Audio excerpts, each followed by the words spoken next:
No, no, no, no.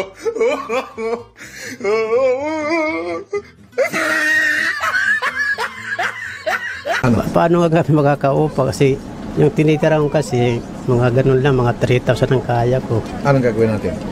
Gusto ko sana makaupa kami ng yung pambayad kasi wala naman akong pera para. Magkano yung pag-upa? Meron kasi mga 5,000 lang yun, yung pinakamura kasi yun 5,000 kailangan nyo? Hindi, siyempre baka 3 buwan ang sisingilin nun So 15,000? At saka yung yung makabila ko ng mga makinas. May nilista kasi ako dito, sir. Patagal ko na ito nakalista Inano ko lang kasi baka kailangan.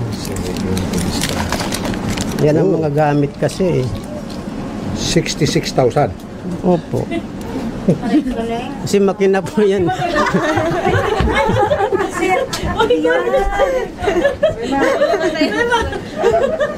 Mamatay doon.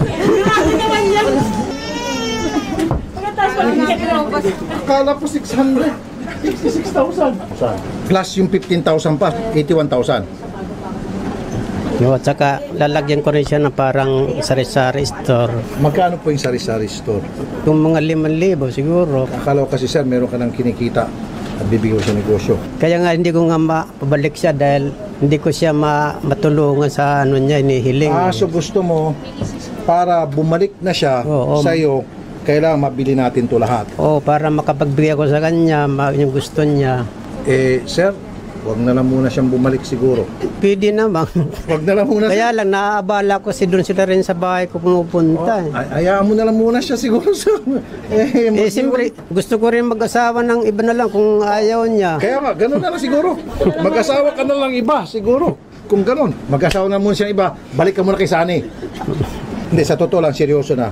Ayoko po kasi mangyayari na ako magbibigay ng pera sa'yo para bibilihin ko yung kanyang loyalty.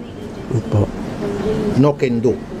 Ayoko dahil may involvement na pera kaya siya babalik. Kaya hindi ako papayag. Gusto ko babalik siya ng kusa. Pagbalik niya ng kusa, kung anong meron dyan, dadatnan niya sa'yo, pagtsatsagaan niya. Yun yung tunay na pagmamahal.